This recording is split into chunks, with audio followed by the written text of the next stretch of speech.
within the volunteers itself, because I'm from Kota Kinabalu Befrienders. The one thing when Professor Mishra said is to retain the volunteers. For the past 10 years, from what I can see, Befrienders KK, we have difficulty in retaining, okay, and it's always because of, not always, but one of it is because of conflict within the members. Conflict, not feeling satisfied with the other members and all this. Okay, if we are in a professional setting, if like you're a psychiatrist and you don't like this person, you can't just go because you're paid. But in volunteerism, you're not paid and you can just go off anytime, right?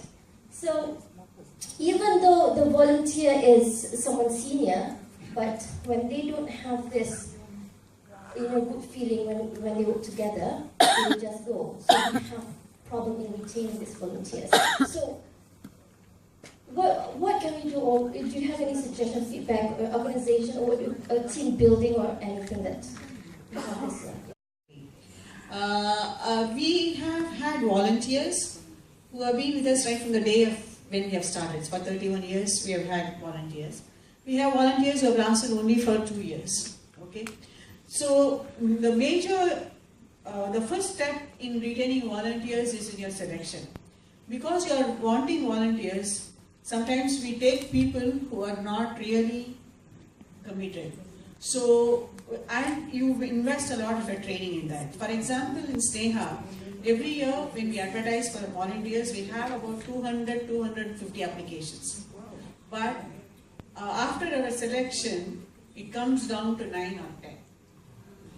That is the strike rate. We select only 9 or 10 because we are very sure that they will be there for the next 3 years after training. Because it's no use taking 20 and training unnecessarily, the 20 who would go away. Okay. So the first criteria is, even if you have only 5 or 6, be very, very, very sure in your selection. Okay, that is half the problem solved. Then once you have selected them, to keep them motivated. Looking forward to that, building a positive community instead of focusing so much on suicide. Suicide prevention. A caring community? Yes. Yeah, so that's how we involve all the community. When you are going into positive mental health and caring, then you are not specifying that you are here for the suicidal people, and those are the people who are unable to talk to other people. No, so but we shouldn't dilute what we stand for, which is for the people who are suicidal. But then, caring for the community, positive mental health, everything leads to it.